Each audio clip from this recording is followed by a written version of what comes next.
Welcome to the Market Huddle with Patrick the Content Machine Ceresna and Kevin the Macro Tourist Muir. So grab a drink, get comfortable, and get ready for a deep dive into the markets. Take it away, guys. It's March 14th, 2019, episode number 19. I'm Patrick Ceresna. And I'm Kevin Muir. Thanks for joining us this week. Now, we're recording a day early again, 2 weeks in a row. It's Thursday to accommodate my travel schedule. I'm out here in Daytona Beach enjoying a nice gin and tonic. Our sponsors are going to be pissed. But nonetheless, if you're listening to this show, it is being broadcast both as a podcast and on YouTube. So if you're enjoying this as a podcast, but you feel like you're missing out on the charts or the videos we're referencing, you can register at the markethuddle.com website and get the weekly emails, which include the chart pack and video links, or just flip over to YouTube. In this week's episode, I finally come out of the closet and admit there are a lot of aspects of MMT that I really like. And in our this week in trading history, we go back to 1834, one of the first insider trading cases. In our Tales from the Trading Desk, I recount the story of arbing the March Madness trading pool. And then we end with the 5 most important things to watch next week. So let's jump into it. So who is the show brought to us by this week? Well, as we were doing the pre-show and talking about our sponsor and stuff, Patrick asked me what beer I was drinking, and I had to own up to the fact that I drank all of the beer that the sponsor sent. When did you drink it? Earlier this week? No, I drank it last week, so I got a little ahead. So we just had, so we have no sponsor. And of course, I didn't bring the sponsor's beer down here, and so I'm drinking gin and tonics with this really cheap Gordon's gin, which makes it that much worse. And so this is an awful. We're going to have to make it up to the sponsors next week. That's and right. And go with that. So anyway, let's while I'm going to enjoy this gin and tonic, why don't you give us your legal disclaimer? Sure. Clients and employees of East West Investment Management may hold positions in securities mentioned in this podcast. Nothing in this podcast should be viewed as investment advice. Listeners should consult an investment professional before making any decisions regarding topics mentioned in the show. For more information, please visit eastwestfunds.com. Side effects of too much market huddle may include foreign accent syndrome, laughing death, water allergy, and or Alice in Wonderland syndrome. Please see a doctor if any of these conditions persist. You know what, Kev? It's funny but not funny, but my oldest daughter actually does have a water allergy, so I don't know whether she's been listening to too much Huddle or not. That's actually terrible. I probably shouldn't put real things in there, so I do apologize. Oh, yeah, whatever. Like you really are apologizing. Anyway, so let's get on to the most important event of the week. And we just want to have a chat because, well, I'm going to let you kind of segue into this. What is on your mind, Kev? Well, it's been in the news a lot, and I thought we should talk about it, and it's MMT, which stands for Modern Monetary Theory. And I've kind of been watching every single market pundit out there opine about it, and they have just been shitting all over it something fierce. Like we see that rightfully so, they should be. Here we go. We're starting early. BlackRock's CEO Larry Fink says modern monetary theory is garbage. Larry Summers slams MMT as fallacious. Gundlach calls MMT complete nonsense. Even Paul Krugman is shitting all over it and saying that. Oh, come on. Now stop right there. He's not shitting that much on it. Sure he was. Oh, no. He got in a huge debate with the kind of the main proponent of MMT, which is Stephanie Kelton.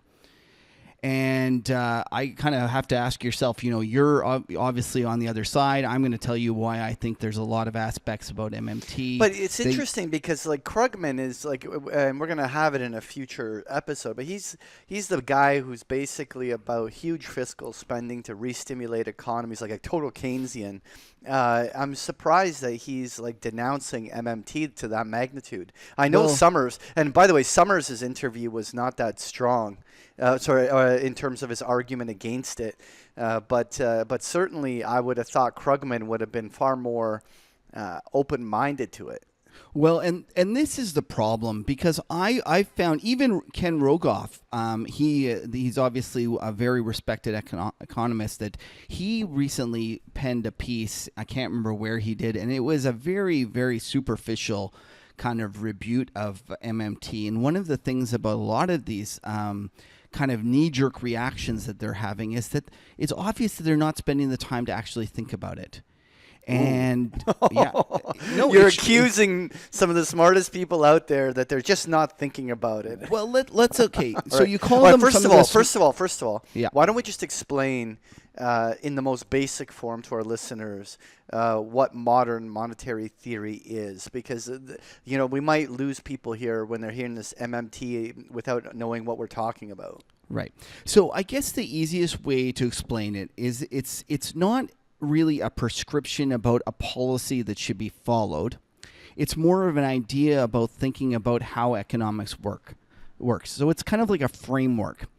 And one of the ideas that the MMT crowd has is the idea that a state that issues its own currency should not be treated the same as a household in terms of when it comes to debt and having kind of obligations for the future. Because they argue that the state can always issue more paper or buy whatever it's needed to kind of satisfy any obligations, whereas a household or a corporation can't do that. So it's completely different. Now, so I know that instantly you're kind of I'm gut triggered. reaction. I'm triggered, but anyway, keep going. Exactly. So that's kind of your gut reaction. How can that be? That doesn't make any sense. No. I know exactly how it could be, but anyway, go for it. Okay. So one of the main kind of ideas when you're thinking about MMT is this, where a lot of regular kind of economics thinks that a country or a state is financially constrained, meaning that they have to borrow to go and to spend. MMTers look at it and say, no, there is no real financial constraint to an economy. There is only a real kind of resource constraint. So by that kind of tenet, they think that the only thing stopping an economy is inflation. Well, the only real constraint is inflation. That's correct. So they would argue that, and this is the easiest way to think about it, if there is slack in the economy of any sort, then it makes more sense for the government to put those resources to work, either it be hiring people or fiscal stimulus of some sort, because the entire output of the economy will be higher than if the government hadn't done that. Right. So now I want to break this down. First of all, talking about the government itself and their ability to create that money. And I want to talk about inflation as well. But is there a core thesis you have that you want to kind of say right off the bat as to what's your thinking on this before we start to dissect this? Well, I'll tell you when what the light bulb switched for me was when I was watching a presentation by Stephanie Kelton, and she went through and she talked about the whole process of the government spending money. And she said, everyone believes that the government goes out and borrows money and then spends it. And that's actually not the case. The government goes out and spends it, and then by law, and this is purely a self-imposed law, is forced to go out and borrow that money to offset it. And when I kind of thought about that, I was like, oh my goodness, like that actually changes the whole way I think about things. And right. So let me just kind of pine in here for a second on this. So this is where my big thing is about modern monetary theory is because we're talking about redrawing everything, because the elected governments, whether we're talking in Canada or the United States or in many other developed nations, there's a very distinct separation between central banks and elected governments. So, and the elected governments essentially outsource the management of money supply and money and credit and everything like that to the central banks, giving them a mandate. In the case in the U.S., it's about a target inflation rate and optimizing unemployment. And in Canada, for instance, it's a target of 2% inflation. And essentially, they outsource that money supply and credit and all that stuff to the central bank. And the elected governments can only spend within their means and borrow in the debt markets, and the central banks are simply managing the money. Now, we're talking, in my mind, with modern monetary theory, of basically through law, in some way or another, basically breaking that relationship. Am I getting that right? Is that the way that relationship exists in your mind? Yes, you are correct. That it is no longer monetary and fiscal working independently of one another, and it actually might be a case where they're working together. So there would have to be a legal change. There would have to be some way, like a Congress would have to essentially redefine the mandate of the central banks, of the Fed, in terms of what their role is. Because so one second, format, let me just stop you there, because this is the problem, is that MMT isn't really saying you must do it this way. It's not saying, like, everyone thinks this AOC woman is taking, MMT and run with it, and they think that's the only form of MMT out there. And that is not the case at all. But what MMT is saying is that, hey, wait, right now we're using only monetary kind of levers to move the economy. So let's face it, when 2009 hit, what happened with the Federal Reserve? They reliquidated the system through quantitative easing. That's right. MMTers would be much more apt to say, okay, monetary stimulus is somewhat constrained, especially at the zero bound, and therefore more fiscal makes sense. Sure. And to some extent, it's working together in concert. Now, at its extreme, MMT or some MMTers, like there's a fellow by the name of Warren Mosler, and he advocates leaving rates at zero. And instead of moving interest rates up and down, he argues that you should move taxes up and down. Meaning that when inflation goes below the target rate, you reduce the taxes. And when inflation goes above the target rate, you increase the taxes. And some MMTers might even argue that should be automatic. That the moment that inflation goes above this rate over a certain period of time, therefore taxes should automatically go higher. Okay, so just to clarify to our listeners, the idea that, at least what I've heard Stephanie reference in this, is the idea that essentially the government spends on projects and everything. The budget you just spend as much as you need to stimulate, and anything that is a shortfall beyond the taxes collected is essentially money that by the government is essentially printed into existence. So again, this is what Stephanie would say is it's a political choice.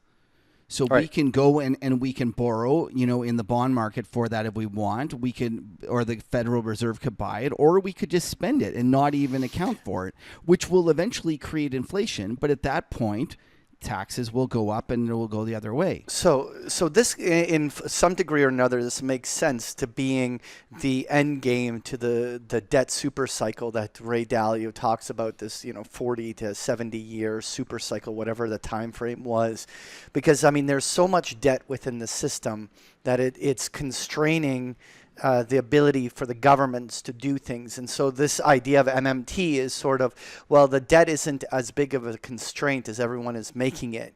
And we could zero out interest rates and do something. But what I wanted to ask you is that why is what Japan is doing not already MMT? Okay, you're absolutely right. But let me elaborate before you, because I want you to answer that. Okay. But so in my mind, what we have is a situation where they've zeroed out interest rates, And the central bank, the government of Japan, basically does all of their spending. They go into the government, the JGB market, issue all the bonds, which are being issued at 0%. And the central bank essentially has a yield curve target. Basically, they're not going to let interest rates go above a set amount. And they basically go buy every single bond that is not to keep the interest rates pinned to that area. I mean, to me, in principle, when I hear that, that is something that I would envision would be happening under MMT, which is essentially, if Stephanie was in charge and we'd run a massive infrastructure spend, and there's a $2-3 trillion deficit in the United States, they would basically go issue the government bonds, and they would target a fixed yield on that bond, and anything that is going over that yield, then the central bank essentially prints all the money they need to maintain the yield at that level. What's your thinking on all of this? How is this different? Okay, so Japan is different in this way. Every single time the economy was about to take off, Japan went and raised taxes. So if you go look at inflation and pull up Japanese inflation over the last 2 decades, you'll see that it has averaged 0. And so it isn't truly MMT in that it's not achieving their target rate. And what they should be doing, and this is actually not trying to balance the budget every single time the economy gets going. And that's why Japan is not an example of MMT. And ironically enough, okay, let's stop and think about this for a second, about the United States right now. And I contend that President Trump is one of the closest examples of an MMT president, and actually MMT leader, that we have seen in a long, long time. And I know the people of the right are going to tell me, no, that's not the case. But let's just stop and think about what he's done. Here we are. We're 8 years into a business cycle, or we were 8 years into a business cycle. No, it's almost 9 plus years. No, but it was 8 years when he went and did his tax cut. Right. So a Keynesian would tell you that was no time to do a tax cut, to do any sort of fiscal stimulus. That was the time that the government should be paying back the deficit and reducing the overall debt burden. Yet, what did Trump do? Trump did the exact opposite. Trump went and put down his foot on the accelerator and did a huge amount of fiscal stimulus, the most we've seen in a long time. So, first of all, that's very MMT-like. Then let's think about the other aspect of it, which is the monetary side. What happened was the Federal Reserve tried to offset that stimulus with higher rates. Well, what did Trump do? He went and bitched and complained that every time I'm trying to do something good, the Federal Reserve is there raising rates on me. And he eventually kind of bullied Powell into leaving rates unchanged. And not only that, I think I saw a WTF video on that. So not only did he bully him to leaving rates unchanged, he's also looks like he's bullied him into basically giving up on quantitative tightening, or at least entertaining the idea of giving up on quantitative tightening. Now, I ask you, if the Federal Reserve has gone and expanded their balance sheet, and now Trump has convinced them to leave it permanently expanded, that to me looks like it's actually what MMT is saying, which is I think that the Federal Reserve should act in concert with both the monetary, stimulus by leaving the balance sheet expanded, permanently expanded,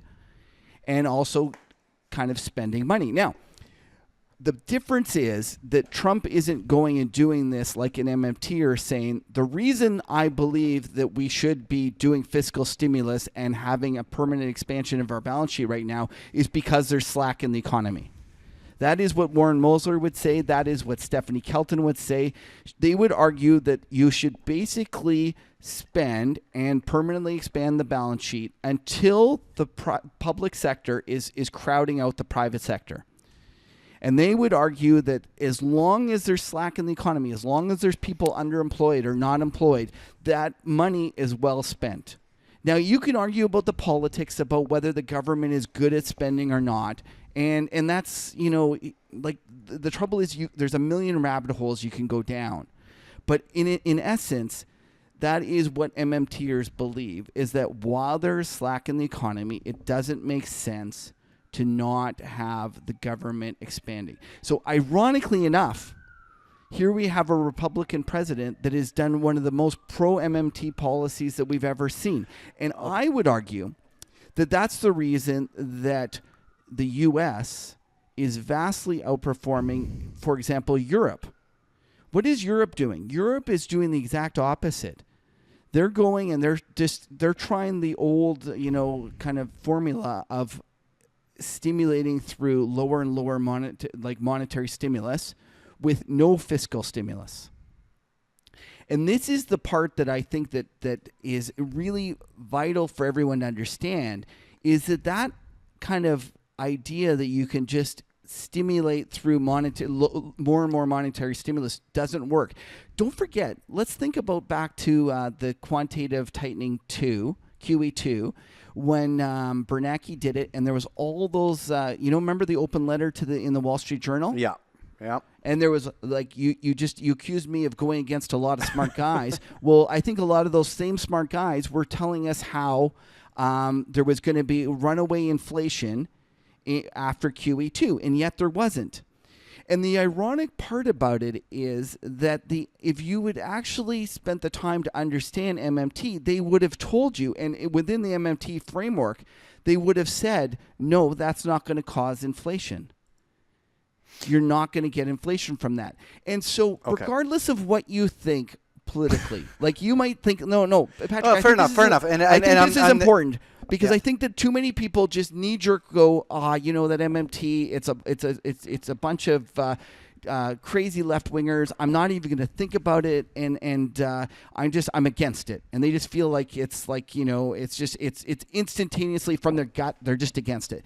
And that's fine. You could ultimately make an argument that once the government goes down the road of spending to print, you're not going to be able to stop them. And I get that argument, and I'm kind of... All right, so I want to touch on that, though. One second. Regardless of that, as traders, we need to be open to different ideas. And so when I see a whole bunch of guys telling me that there was going to be all this inflation from QE2, and yet there wasn't any, and I'm not going to sit there and still listen to them the next time. They're wrong. So obviously there's some parts of the economy that we don't understand, or at least conventional economics is not taking into account. Japan, same deal. We kept getting told time and time again that Japan was going to inflate in this, this fiery explosion, and yet it's not.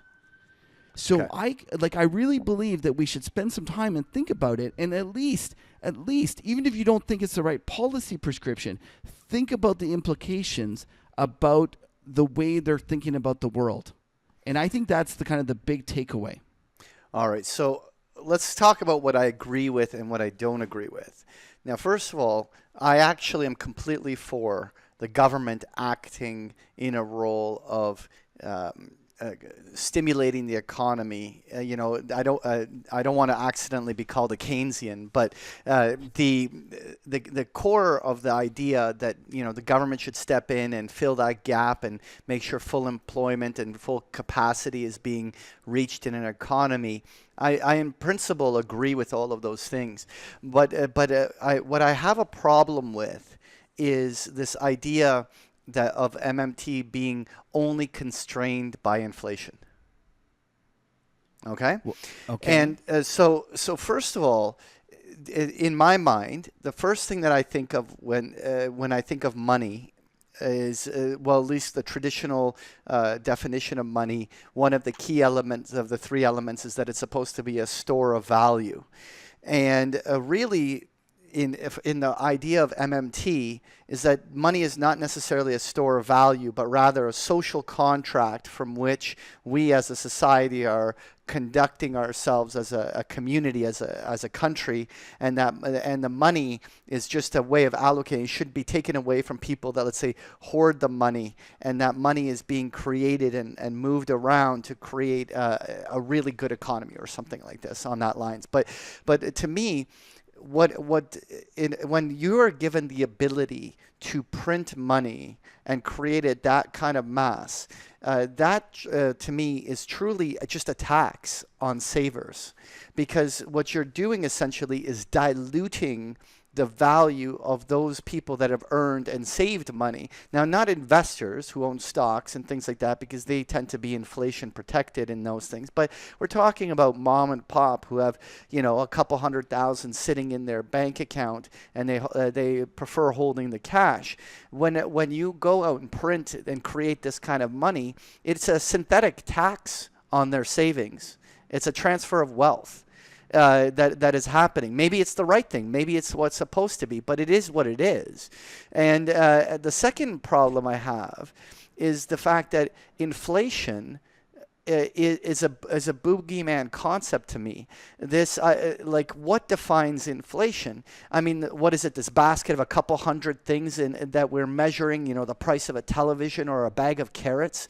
I mean, the thing is, it's a political fiction. It's whatever we want to put in a basket that we get to define, and then what those things in the basket that define inflation can be manipulated, whether it's through things like substitution rules or even through things like, for instance, you don't want the price of carrots to go up. Well, you just offer farm subsidies to farmers and put a price cap on what you can put on carrots. So now there's no inflation coming from carrots. The fact is that this is all political fiction. So when someone says that the only thing that this constrains this is inflation, well, when you realize inflation numbers themselves can be redefined as many times as you want by a government, then there's really no limit to how much money a government can create.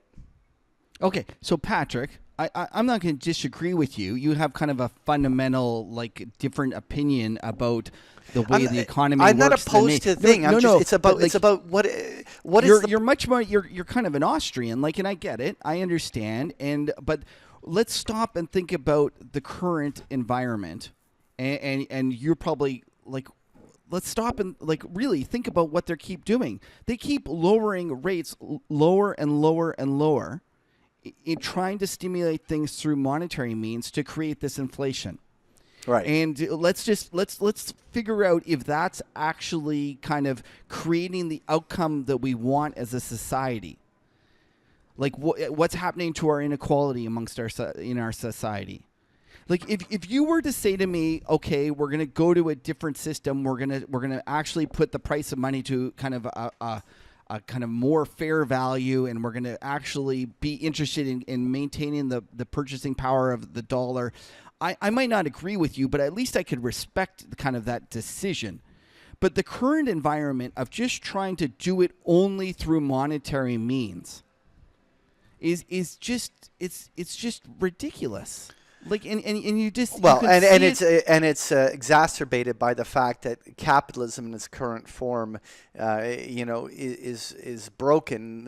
Whether you want to call it crony capitalism or, there was a Jonathan Tepper book on the myth of capitalism and this idea that we're just being run by these monopolies in there. So, that's not traditional capitalism that we're dealing with anymore, and so there has to be structural repair made, whether it is to what we define as capitalism or how we deal with the fact that there's so much debt in the system. But this idea of that, well, that just means that we should just write a blank check and let the governments basically spend and destroy the actual unit of exchange that with this money that we use by diluting it through the creation of huge amounts of it.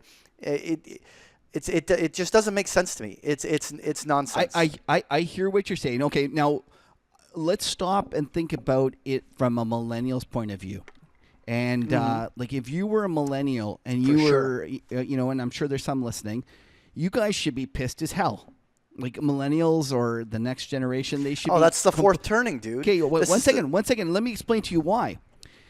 You're getting all these baby boomers, the Larry Summers, the Larry Finks, Gunlax. I don't know if Gunlax's a baby boomer. He might be Gen X with us, but the other two are definitely baby boomers, telling you how that you can't go and stimulate the economy and pay for stuff because you're then be devaluing the value of wealth. But let's stop and think about what these boomers have promised themselves as a kind of a group. They have promised themselves all sorts of obligations from a pension and kind of Medicare, all these promises. And have they saved for them? Have they put that money aside? No, it's up to the millennials to pay for it. No, but all they've done is written themselves a check against the next generation. And then they have the audacity to go and to say, you know what, you guys can't devalue our wealth because, it's just wrong. Well, listen, as traders, we shouldn't really get into too much of an argument about what's right and wrong. No, really, honestly, we could sit here and we can argue about what we think should be done. There's lots of places on the internet where you can go and debate that all you want. The reality is that we're here to think about what will be done. Yeah. And so when I think about the current state of affairs, you kind of think about the big, huge debt burden we're under. I kind of view it as there's three outcomes from this huge debt burden. One of them is that we grow our way out. And this is what a lot of these pie-in-the-sky guys think we're going to do. And if you ever go look at the math, and you realize that, with a 85% debt to GDP ratio, how many years of kind of 1%, of growth you need to actually get rid of that debt, it's huge. It's not going to happen. Like, there's just no way we're going to grow our way out of it, okay? So then the second way we can get out of it is the fact that naturally, with that amount of debt, the system wants to implode on itself. And I think this is what you saw in 2008 with the great financial crisis. That system was trying to implode on itself because there was too much debt in the system. And it was trying to do a 1929 style reset. And if we had let the system go and, just written off all that bad debt and kind of changed the chairs, like moved things around and stuff, we would have come out of that. Yeah, it would have been a couple of years of really, really bad outcomes. And then we would have come out of it all kind of the stronger. But it was very clear that the system, the political environment there was no appetite for that. Okay, so we know I don't think there ever is. Yeah, so we know we can't grow out of it. We know that there's no political appetite for a kind of a credit destruction event. Okay, yeah. So what does that leave the options? The third option and the only real option is to inflate our way out of it. Yeah. And I kind of laugh because remember that scene in Ghostbusters when Zool says you can choose the instrument of your own destruction? Yeah. And everyone and he says, don't think of anything, and then all of a sudden the choice is made and it's the Stay Puft Marshmallow Man. Yeah. Although I'm fascinated by MMT because I think that a lot of the ways that they rethink about economics are much more practical in terms of how the markets really work. I have no doubt that, like all things, we're going to abuse it. Just like we've abused... for sure. Yeah, we've abused monetary policy. Like, listen, you know what? We've abused monetary policy, and I think eventually it will be abused, and eventually it will cause too much inflation. I have no doubt about that. I'm just saying that from a perspective of what's going to happen, that's the most likely outcome. Right? Yeah. Like, let's just face it. Well, the truth is that the existing system is broken. And what I'm complaining about is that the MMT would be broken from the start, but in the end, it's replacing another broken system. It's just it's the devil you know versus the devil you don't. I disagree with you that MMT is broken from the start, and I'm much more I believe in it more than you do. But I do want to say one thing. I was talking to a buddy, and he had this great analogy. And I'm going to read what he says. He says, the analogy would be a science or medical researchers studying how the human body works and concluding that exercise can help stimulate blood and oxygen flow, etc. After which the critics say, no, if we listen to these guys, everyone will exercise till they drop, get dehydrated, and end up in the hospital. Therefore, we should ignore all their findings. Like, why does it have to be MMT? Come on. No, honestly, why does MMT have to be? It's going to end in disaster right away. They're going to Not take right it way away, too far. but it does destroy. Well, first of all, listen. If every country in the world adopted some form of MMT, and there was a systematic kind of where all countries are sort of going through this all simultaneously, I could see that. But if only one country was to implement this, you're talking about the risk of potential significant currency risk. Wait, I have to interrupt you there. What are we experiencing right now in the U.S.? Are you there? Yeah.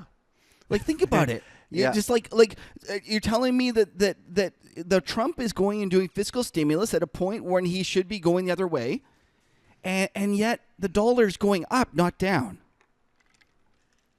Yeah, but that's a world reserve currency issue. Oh, with the God, fact that you're there's giving a- me all oh, this shit. come- Like, oh my! it's a typical, like you're just going to, it's going to be like all these other guys. You're just going to dismiss MMT. Anyways, all I'm saying is open your mind. Like, just like at least don't dismiss it as Drink just the a bunch- Kool-Aid. Send me Yeah, the Kool-Aid. Which flavor am I Here, drinking? have the a hit purple of one? this, man. Have a hit of MMT. It's good. Are you cracking open another beer? Yeah, I'm All right. Yeah, you're on fire here. All right. This is my okay. Anyways, Listen. All we I should know. let it go because we definitely we're gotta leave it- becoming let it like Alex Jones on Joe Rogan, just rambling on forever and ever. Yeah, all let's I'm move on. asking the listeners is don't just dismiss it out of hand.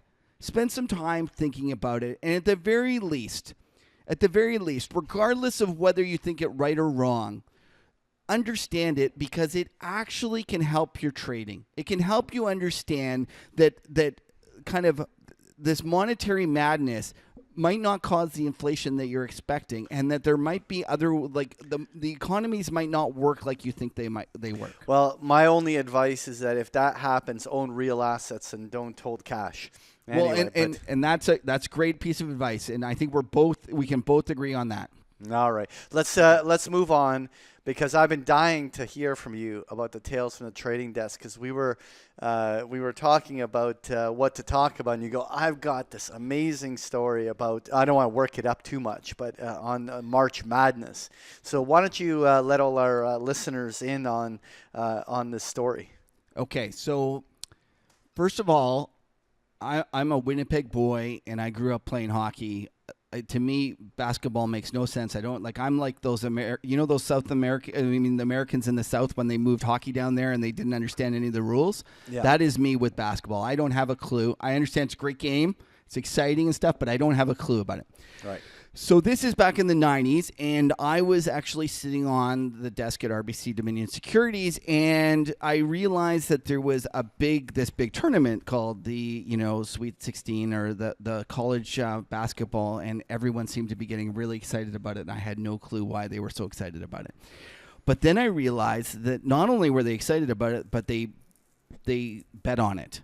And they didn't bet on it kind of the regular way in terms of people betting, like just, I'll take this guy or this team and it's at a spread. It was more like they created a contract. And let me explain how it works. So I guess there's 64 teams. Have I got this right? 64 teams go into the March Madness? Right. Yeah. If I got, yeah. So what they do is everyone would put in $10 and you would draw a team. So the whole pool would be $640 in there. And what they would do is the final four, each team would get $50, and then the final team that won it all got $440. So whoever drew the winning team would win $490. So what they found was eventually they realized that someone would draw it, and then they could trade this. They could trade the contract of the team. But then they thought, two traders that we are, was that, well, why do you need to actually own the team? You could short them and you can go back and forth. So next thing they knew, they had this big market going where they traded March Madness teams. And And so, obviously there's some credit risk there. And I believe this happens on Wall Street. I think this is a very common practice. A lot of different firms do this. But so I got there and I had a look at this and I realized that, that there was all these teams and they would actually stick it up on the Bloomberg, a bid offer on every team. And if you wanted to trade it, you would figure out who was on the bid and you would go hit them or you take the offer and you do this. And still $10 a pop, or are we talking well, real no. money now? So a team would be like, the favorite might trade for $100. So it might be like a $90 bid at $110 offered. And it would be that kind of numbers. You guys put it up on the Bloomberg. That's epic. Yeah. So we put it up on the Bloomberg. So I'm looking at this and you have to realize my background is I'm an index arb trader. So meaning that I would look at the futures on the index arb and I would see when there was a time when I could buy the futures and sell all the stocks, and I would do that arb. Right. So I instantly looked at this March Madness, and I realized that although there was some teams that traded for nothing, I could sell the whole pool for more than the total payout. So I could see it. I could do every trade and do an index arb on this kind of contract and stuff. And so I could sell like most teams, and I could basically sell the $640 liability for like $840. So I started making markets on these things and trying to do the index arb. So then I started, so I did that a few times and I got better at it and I figured it out. And it was Is this year after year? Yeah, so this was the kind of first year I did one or two of them, and I did a couple of trades. So then the next year I realized that that there was a lot of mispricing in these things. And again, I don't have a clue about any team. I have no allegiance to any team. I don't even know how You're just a dealer. And I realized I looked at it, and they would go and the Las Vegas would post the odds, and then I realized that there was huge discrepancies in terms of where we would trade versus Las Vegas. So I started making markets. So I started looking at it and going Syracuse, and I figured out synthetically it should be worth like $140, and it was trading at like 80. So I would be like 70 bid, and then this other one would be trading here, and so I would make markets. And then would you go to Vegas to take the hedge? No. So I would honest to goodness, I would just basically kind of have a huge book, and I figured if I did it enough, I would just kind of be buying the cheap ones, selling the rich ones, and it would kind of work. It was like dispersion trading. And eventually, kind of after a year or two of doing this, I became one of the biggest traders out there on these things. And my kind of the funny part of this story was, if you think about it, if you're selling a contract and you sell it, let's say things would trade like $100, let's say, so you would be on the hook for the $390 that you might be if the team won, right? So there was a little bit of credit risk, and this was always kind of your worry in collecting and stuff. And the way you would actually do a contract is after you did a trade, you would exchange business cards. And always the biggest problem was going out and collecting from these managing directors after you kind of like, you'd be like, and they didn't like it when they lost. So it was always a pain in the ass, and they were always in bad moods. But anyways, the funniest story about this was that I had this point where I ended up knowing a lot of people were coming to me making, to buy or sell these things. And I had a friend who had a buddy that was a pretty rich guy, and he was a big Syracuse fan, or I can't remember. And he hated Syracuse. It was the other way around. He hated Syracuse for some reason. And I went and looked on the market, on the Bloomberg, and somebody was bid for some Syracuse. So I phoned up and I realized it was the RBCDS head long bond trader. And I said to him, I see your bid on Syracuse. I can't remember. It's like $100 bid. I see your $100 bid on Syracuse. How many do you want? And I didn't really realize this at the time, but in bonds, there's a kind of a rule that if you size somebody, you have to fill them. And so this guy kind of got all offended, and he's like, well, how many do you have to sell? And I said, how many do you want? And at this point, he's kind of like, who is this punk phoning me up, trying to, tell me this? And he says, I'm $100 bid 20. And like, that's a pretty big trade because, I'm thinking about it. Like if I'm on the hook and it loses, then, that's $10,000 or whatever the number was, right? And stuff like that. And at this point, I'm still kind of a young kid, but I've got this big, huge book that I'm running and stuff. And I knew that as well that I had this other buddy that wanted to sell them. So I knew I was all hedged up and stuff. So I said, sold to you. Do you want any more? And the guy was like, he's taken aback because I think he wanted to buy like 3.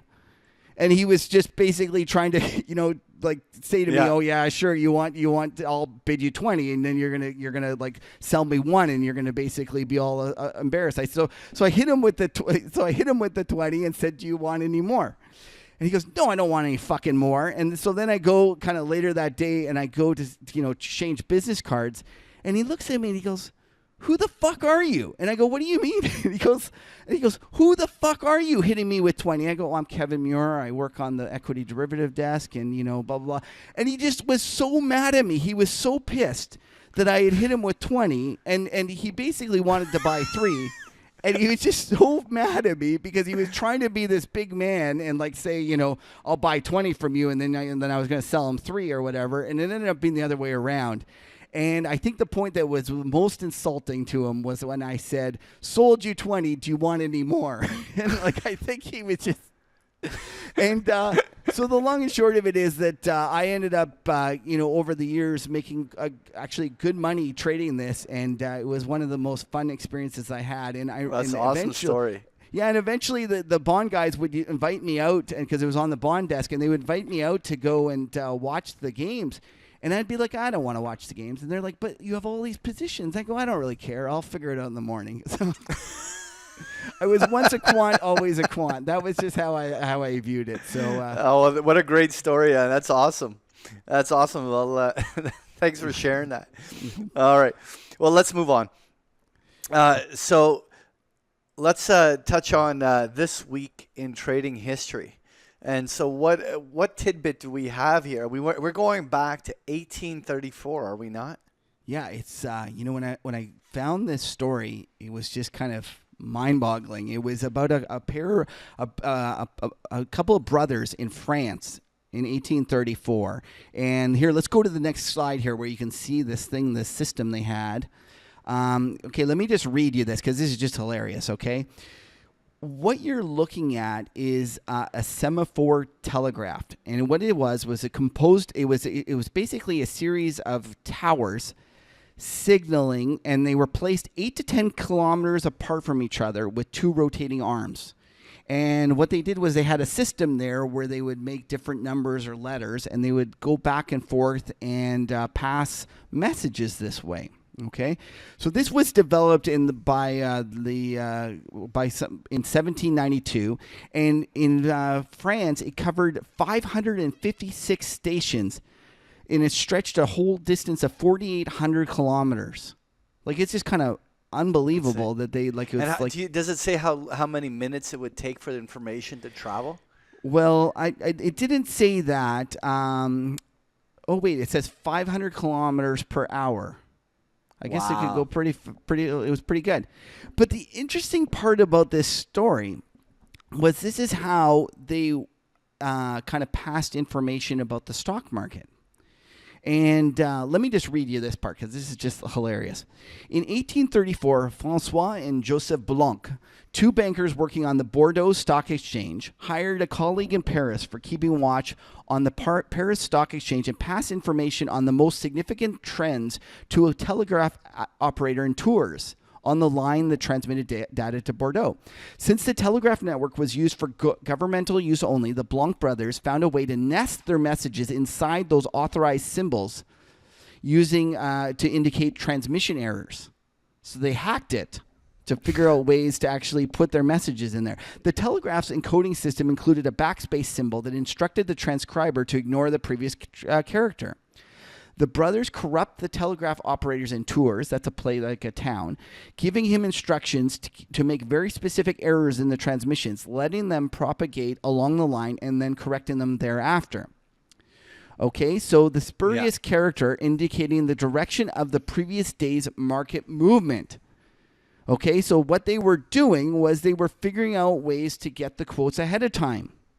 Okay, then an accomplice who lived near the last station along the line, near Bordeaux, reported the errors to the Blanc brothers that were able to decode them. Okay, this system allowed the bankers to know the trends of the Paris Stock Exchange 5 days in advance of the local competitors. Oh, 5 days. I guess it doesn't. It said 500 kilometers an hour. That can't be because it took them 5 days for it to go from Paris to Bordeaux. So the brothers earned plane in advance. Okay, they managed to do this for 2 years, but then they were unmasked in 1836. But the interesting thing about this is the authorities realized there was no laws that specifically prohibited the injection of private messages into the optical telegraph network, and therefore the two remained free. So, like, how funny is that? So we're sitting high frequency trading, right? Yeah, I know. I was thinking about those, the stories. Like, and I think there's a movie coming out about the frequency, about the high frequency traders, and about how they put in their own system so that they could be milliseconds, or even 1 or 2 milliseconds ahead of it. Yeah. This is 500 kilometers an hour, right? Yeah. So anyways, I just thought this was a great story. So 1834, a little bit way back when, but you got to give these guys, cool, though. Ingenuity marks, and the fact that they managed to get away with it is pretty awesome. It's pretty funny. It's pretty good. Well, that's a good story, sure. All right, let's move on to the WTF clip of the week. Now, Kev, you put together a little doozy. You want to do a little primer for it, or are we just going to watch this thing? I was on your favorite radio news station, Fox News. Is there any other real news station out there? Just kidding. I was kind of laughing when I saw this. I was looking to make an WTF, and I saw these highfalutin guys talking about cutting taxes and complaining about Trump. And, let's just watch it because it's just... All right, it'll speak for itself. This President Trump, is adding $1 trillion a year. The Republicans, every single day under President Obama's administration, were banging on him to reduce the debt and the deficit. Now, 2 years in, President Trump makes it even worse. Where are the Republicans?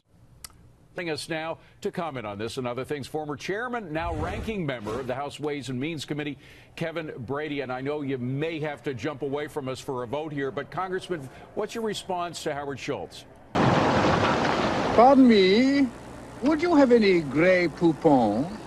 Yeah, well, I think he's wrong. Here's why. First, Republicans tackle the debt first by growing the economy. Look, we did tax reform so that we get more people back to work. We could generate higher paychecks, bring jobs, investment back. And so we're already seeing a stronger growth for funding for Social Security and Medicare. And we know the difference between the slow growth of the Obama years and the faster growth, 50% faster growth of President Trump would yield $44 trillion more for the federal coffers over time. We didn't stop there.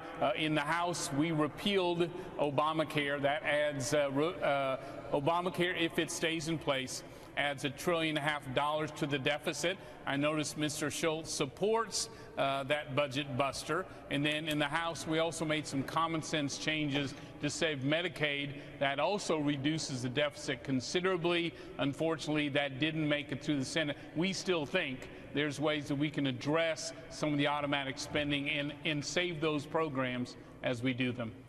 You mean the mustard? Yes. Would you have any? Congressman, another question for you. It is not so much, I think everyone on this panel is going to think that cutting taxes is terrific. The question is spending. Spending's up 8.8% in the first 4 months of the fiscal year. What are we going to do to address this? Would I? Or do I? Both, actually. I am one of the biggest deficit hawks of all time, and I have been watching for years, hearing from both parties that they are going to do something about the size of government, yet government is now going to spend more than ever, $4.4 trillion this year and going higher next year. How is it possible to do anything about the debt and deficits when there is not one person? We hear a lot of gums flapping, but nobody doing anything about the lowering of spending. Just a lot of talking. Help me out, please. What? You know, I'm asking you. But I was asking you. Is this about the mustard again? Yes. Would you have some? Oh, since you're offering, yes, thank you, I would. And thank you for being with us. When do those spending cuts ultimately come? You got the tax cuts. We who pay taxes certainly appreciate that. But, you know, the president, there's been reporting that the president is basically not too concerned about the debt. I won't be here is what he has reportedly said. Do you feel the same way that ultimately, you know, you won't be around by the time this debt comes due? And if not, why aren't you making cutting spending even a bigger priority than you already are? Yeah, so before you dismiss, you know, okay, we appreciate the tax cuts. Let me tell you who more than appreciates it: all those blue-collar workers whose jobs are surging for the first time, are low in income and moderate income. Their wages are going up faster than other groups. You know, we're seeing record low unemployment and new investment in America. That's not easily dismissed. That changes the fortunes of a lot of Americans who've been left behind in the past. Oh, Grey Poupon, one of life's finer pleasures.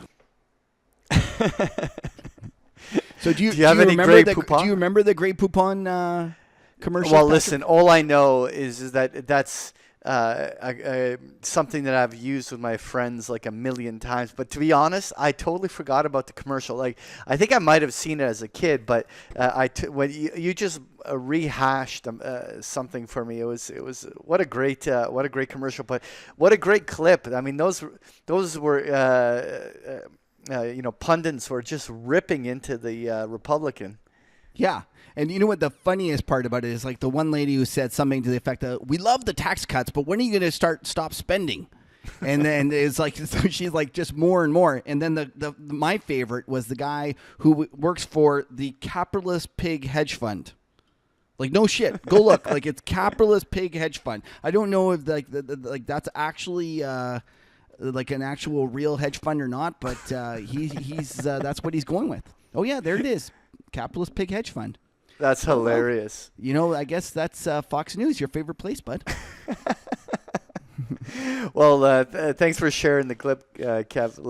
Let's move on, because we got to review these top 5 things to watch next week. But we have to, as always, review last week.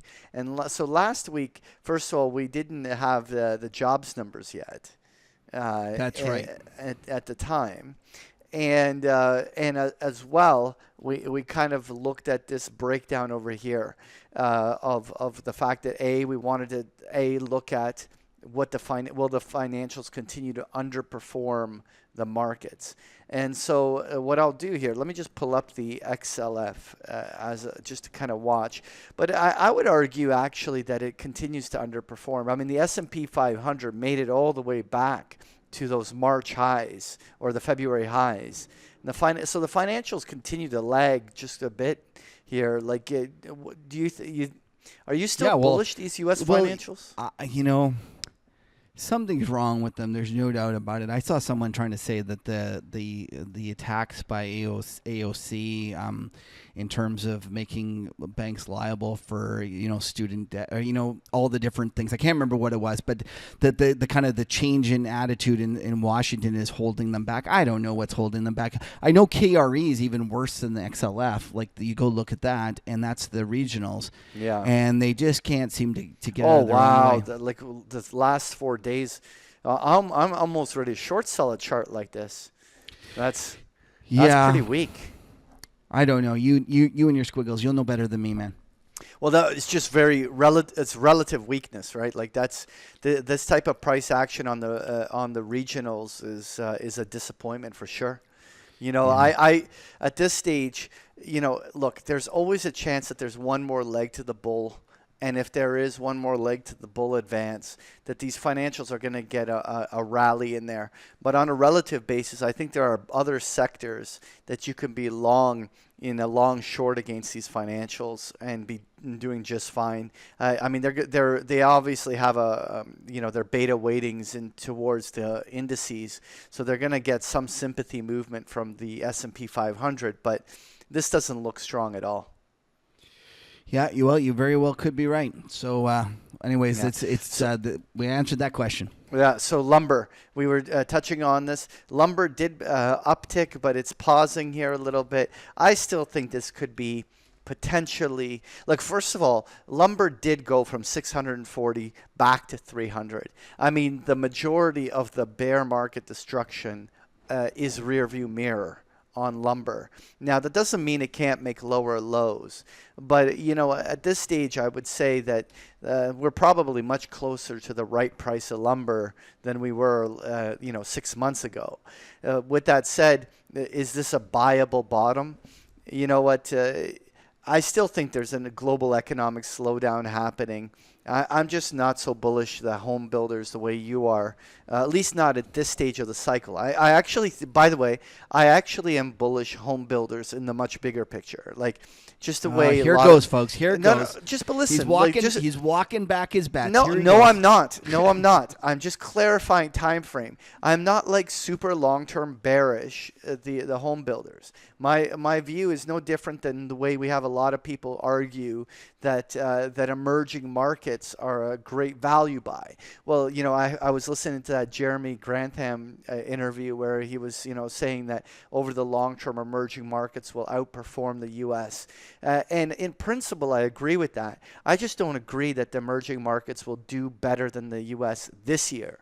So I think this is just about time frames. A lot of those bigger concepts I agree with that will play out. I'm not convinced that this is the year that all of this is going to work. Why don't you pull up? We can just remind everyone of our bet here. What is it? We're going to do TLT versus what was my home builder index that I liked? You were doing the ITB, right? ITB. So let's just remind everyone here, and I believe it was sometime in March. In November we put it on. So we'll put November 14th, 2018. Right. So you're as of this moment up 17% off of that low. And you are on a total return. Oh, you have 17% from 2000. No, because we put it on in November, the bet. So I can see right now that I am up 12% almost on a total return basis, and you're up 7%. So you're down 500 basis points so far, bud. Yeah, but you know what? You had the benefit of starting at very close to the market bottom. But, listen, I am not backing away. Forget it. Yeah. The bet is on. There is nothing else to be said. We have the rest of the year to play out. You're going to feel shame at the end of this. This is all that matters. Okay, there you go, bud. All right. So let's move on here to number 3. Which is that the China is that move the real deal. And what's interesting is that we seem to Hulk smash everything, don't we? Yeah, well, Hulk smash meaning that when we bring it to everyone's attention, it's that ends up being the top. The top. And so every one of our listeners that should know this is that when Kevin and myself think that something is important enough to mention. Yeah, the move is over. It's really exciting and stuff. You should be taking the other side of it. We did it with Brazil. I did it with Brazil. To be fair, it was me. I think this was more you wanted the China on there. I didn't. All I was saying actually was that we were at an important squiggle level. There you go. Right. Again, look at that. It back. No. So stop for a second. It was at the 61.8 retrace. Right around that 13,200 on the China A50, and the question we had is it going to be able to beat, or was this just a bear market rally that is swinging the other way? I was not bullish China. Don't start putting words in my mouth. Okay. But I actually am impartial. We were just talking about this idea as to whether. This is a meaningful turnaround, or whether there's more weakness coming in China. I'm actually quite neutral on this. So do you have a bias? Well, I think didn't I get myself in all sorts of trouble last time, and aren't I banned from going to China? Yes. Yeah, actually, I think that they sent me. Xi Jinping has himself instituted the. That's right. I have a negative social credit score. This thing is. I'm not going to say it again. It's kind of, you might as well be rolling on black and black. Go to the roulette table and roll on black or white. So number 2, retail sales and inflation numbers. I don't think it was that big a deal because we don't remember it, right? Like it wasn't. Let me just. Well, I'm on vacation drinking beers here. Yeah, well, you're not even drinking beer. You're drinking. Well, no, I've been drinking beers. I ran out of beer, and now I'm. Yeah, actually, that's kind of funny. Everyone, just so you know, he tells me, well, I don't have any beers to drink, so we're gonna have to drink gin and tonic. Which, by the way, did 1965 call? Like, why do you drink gin and tonics? Was that one of your go-to? Oh, it's delicious. It's a perfect, hot sunny day with the limes in there. It's perfect. It's a delicious, tasty drink. Okay, so we were doing CPI was kind of came in a little less. The retail sales. Let me just kind of have a look at here. They were a little stronger. It was that's Canada. The U.S. retail sales wasn't as good. The long and short of it is that the U.S. numbers have been kind of blah. That's more important than talking about a specific kind of indicator. Yeah. I think you should talk about whether we're hitting below or above expectations. And I would say that it's been a little bit frustrating because some of them are coming, a little higher and some of them are coming a little lower. And there's been no real trend in terms of showing which way the economy wants to go. Well, you know what? My narrative was the same as last week, which is the U.S. economy is weakening, but I think it's going to be the last one to weaken. It'll be the strongest of the developed nations, and that the rest of the world will fall into a recession much sooner than the U.S. But you know what? We're starting to see weak numbers, and that's not a surprise in my mind. So number one. The euro breakdown. We had that great clip from Cliffhanger, and the euro, like Sylvester Stallone grabbed the euro and pulled it higher back up to the rope. Yeah. Well, this is why I hate trading breakouts or breakdowns. Like, it's just the number of times that it kind of gets everyone all excited and then goes back into the range. Yeah, but that's how these moves start. It's always worth watching. I mean, you're absolutely right. There's a reasonable chance that it will fade off the move, but that's why we were asking if it was real or not. But to be honest, I still think it's game on. You think we're going lower? I feel that this 113 level is really important, and if the euro cannot strengthen above this level and we stay at 113 or less, then every day that we stay here, the more likely it is that this thing is rolling over and it's going to die. Yeah. I remember this. This was when I was talking about you should be short euro pound, and you told me to stop being so fancy. Fancy juice. I need some of that fancy juice. You've been too fancy there. Yeah. All right. Let's move on, because I think what everyone wants to know is what we're watching this week, because we put so much thought into all of this that that's right. We know what's going on. Okay, number 5 is me. I'm going to take this one. Oh, yeah. Is Goldman Sachs top taking the market by embracing business casual? So I didn't realize this, but Goldman Sachs was old school, like no business casual for them, and they finally came out and said, you know what? It's time we finally get with this. The whole kind of. So everyone had to be like in full suits all the time. I don't know if it was that way, but it was definitely, they did not have business casual. And the funny thing about this is, if you actually read the memo, they kind of said something to the effect of, yeah, you know what? You can go business casual, but use your judgment, and we trust you to make the right decision, which leads me to think that nobody's going to actually go business casual. Right? Like if someone says, oh, yeah, it's like when your wife says, yeah, you can go out drinking with the boys. Like, yeah, okay, that's a trap. Like, don't do it. That's Admiral Akbar right there. That's a trap. That's you do not do it. So for all you Goldman Sachs listeners, remember when they tell you can come in the khakis, it's a trap. It's a trap. All right, so number 4, I wanted to check out the utilities here, and I wanted to know, more importantly, are we Hulk smashing this thing? Yeah, are we causing another? Are we calling another top? You know what? The fact that we just made our top 5, I think that all of our listeners are going out there and buying put options right now on the downside of the XLU. It's a no-brainer here. No. Yeah, it could very well be with our record so far. Can we go 3 for 3? Well, the one thing that is definitely worth noting is that it is at 52-week new highs, and that is impressive. There isn't too many of our indices or indices in the U.S. or Canada that have broken those 2018 highs, right? Yeah, and I'm I'm scared about any sort of fixed incomes kind of vehicle over the long run. So the fact that everybody's chasing this, I know you're going to go on. You should be loaded up with utilities because interest rates are going to zero in a year.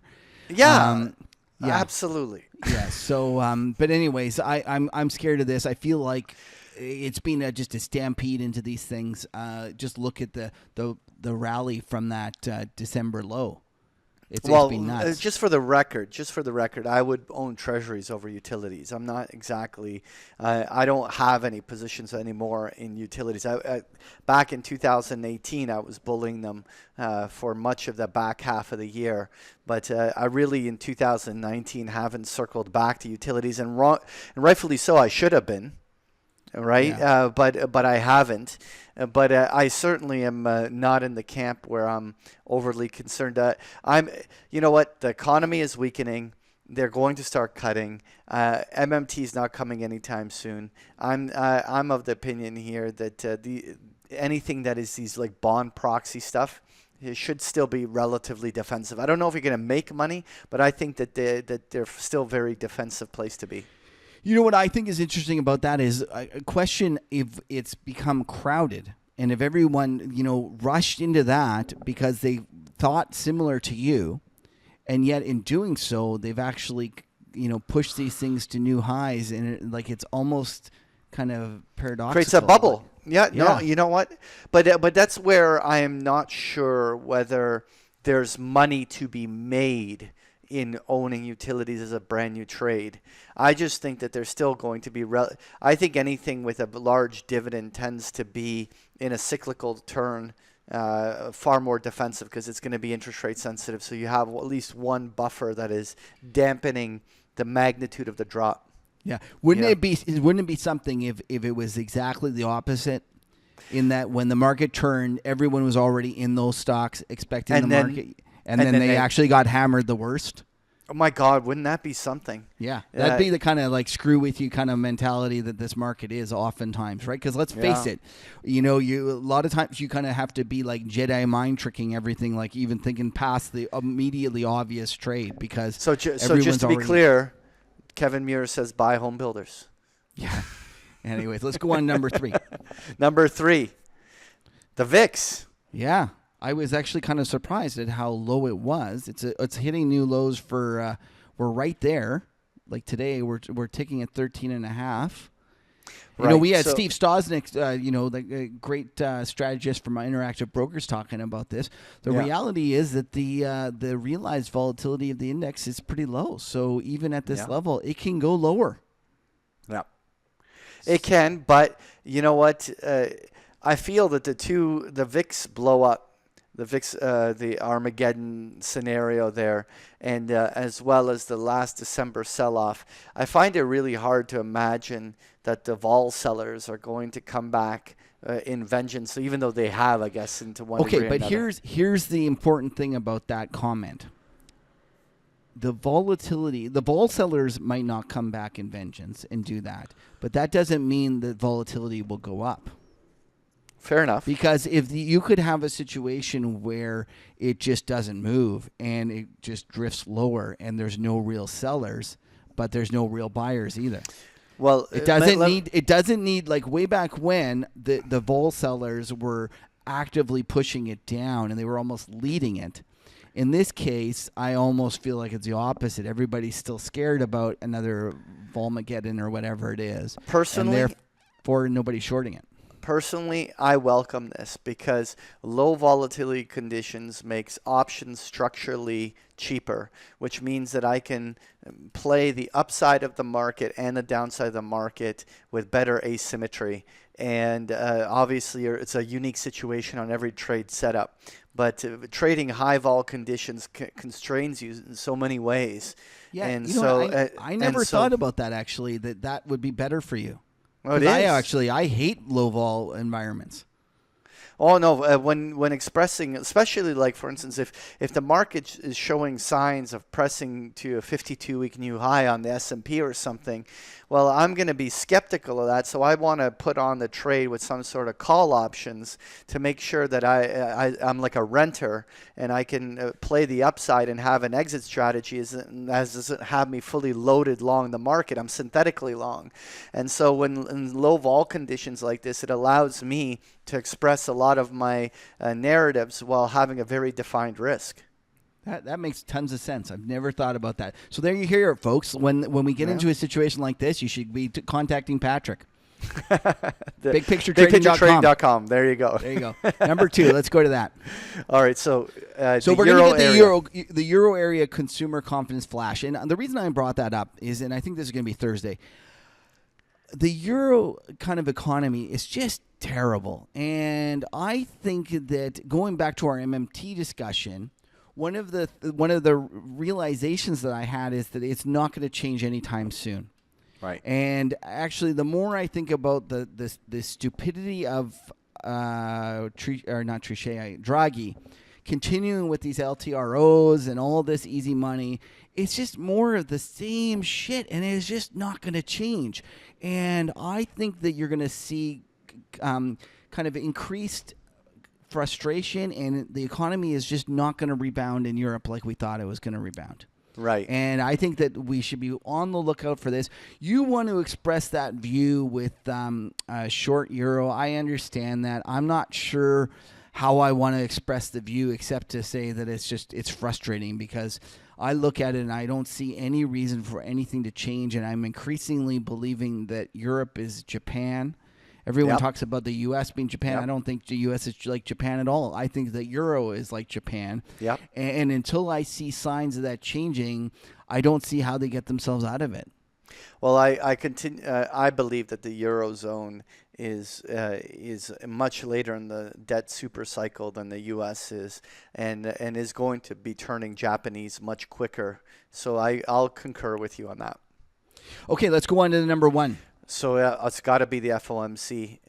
Now, obviously, they're not going to move on interest rate. At least the market isn't pricing in them moving on interest rates, right? Well, Powell's got to check with his boss before he does anything. Yeah, he does. Right? Is another dinner at the White House coming? Yeah, another dinner at the White House. You know, the more I think about Powell's flip-flopping, I think it's unprecedented. Like, it really is. I've never, his shift from trying to, tamp down markets to just completely rolling over like a dog at the park that sees a bigger dog and it gets scared is just beyond me. Like I'm just so frustrated with it because, if he was going to roll over, he should have just rolled over right away. Because he sent, and ultimately, tell me this: if he comes out tomorrow and tries to talk hawkishly, is anyone gonna listen? Oh, no. Nobody. His ability to influence the market is gone. Except to think that maybe he could influence it by being even more dovish, but that'd be the only way he could do it. Like his ability to talk tough and to stop this is gone. And I'll be honest with you, I'm actually disappointed in myself that I didn't. I've always argued that the main thing holding back the U.S. economy during the last year was an overly hawkish Fed. And I kept saying to myself, they're holding it back. It's a bigger deal. It's a bigger deal than everyone thinks, blah, blah, blah, blah. And then when they've done this switch, I haven't flipped nearly as quickly and recognized that as much as I should have. And I know you're of the opinion that we're going to roll over and go back lower. Yeah. And I am. I understand all the arguments. I get it. I understand the Rosenberg argument. I understand all these arguments. I am worried that is consensus. And that I am becoming increasingly concerned that this was 1998. And, in 1998, we had long-term capital management, and then Greenspan came in and he got easy, and then we had 2 years of madness.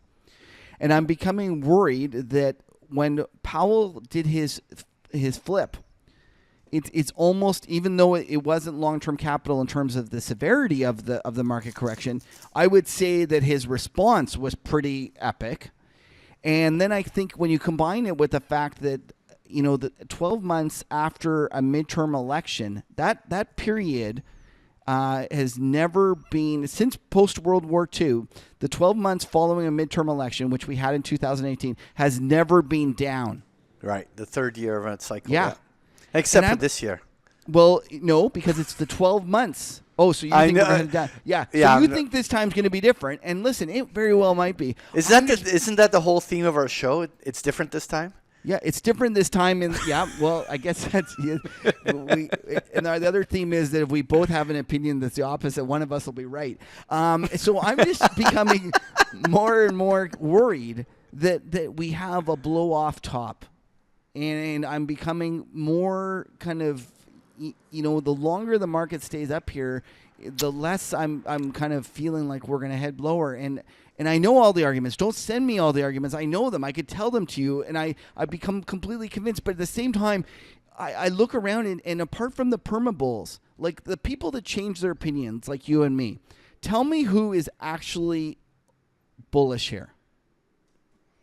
Don't just take don't tell me Josh Brown's bullish. I know that guy's always bullish. Don't tell me that whoever else is bullish, because they're always bullish. Tell me somebody that actually switches, from bullish to bearish, that is not bearish right now. Did Dent flip over? I don't know. He's still waiting for his fifth wave of a fifth wave of a fifth wave. Yeah, that's right. Orgasm to the upside. So, but just tell me, nobody is actually, out of the trading people, nobody is bullish, and I'm sure. But but I'll tell you this much. Yeah. The maximum amount of bearishness that I heard was actually back in January, and since the magnitude of this rise, like when you take, let's say, the conversation we had with Steve Sosnick, a lot of people are seeing the magnitude of this rally are second guessing their bearishness, and a lot of people are slowly kind of crawling over to that bull side. Yeah, like me, right? There's a lot of mopes like me that were bearish and now are switching, and I get it. And I think that's why, interestingly enough, your argument about the volatility is a great way to play it. And because there's no doubt about it. I understand the arguments that we're headed lower, and that this that there's all sorts of signals, and that if you look at it, that this next kind of 9 months or a year should go lower. I get it. I understand that argument, but I'm just worried that we're mistaking the economy rolling over. Don't forget that a lot of the federal stimulus from Trump, everyone thinks that it was all loaded in 2018. There's still a lot of it in 2019, and there's some dispute about it. But I posted a chart that Brent Johnson from Santiago Capital posted, and it was actually showing that 2019 actually had the majority of the stimulus.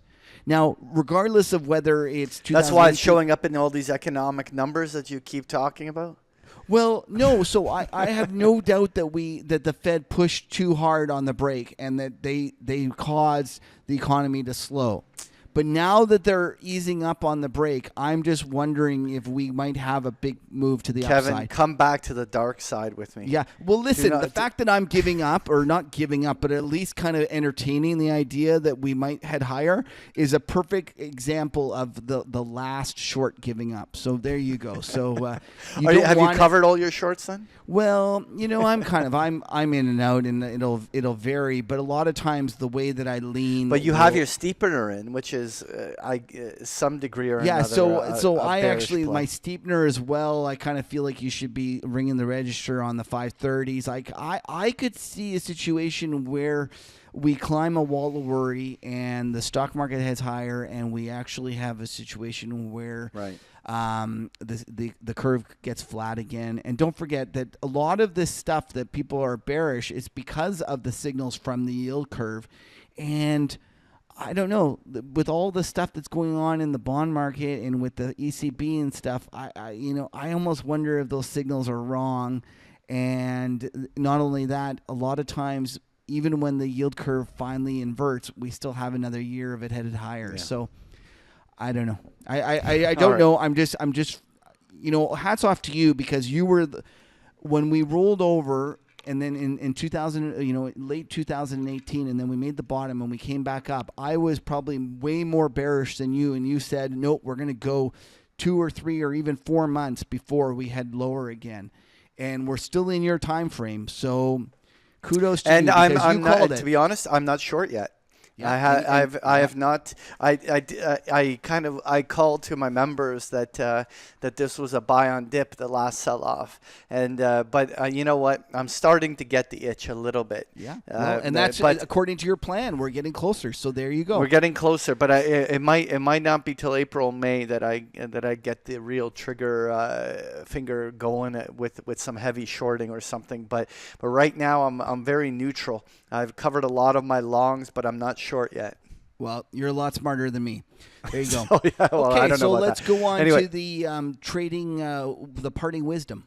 Right, the parting wisdom, which hold on a second. Yeah, it's there. Keep going. Here. One more. There we go. Okay, so now I dug this one up, this tweet this woman posted, and I thought it was one of the greatest tweets ever in terms of trading wisdom. It was very zen. Okay. When I read it, I was like, oh, yeah, no, she's...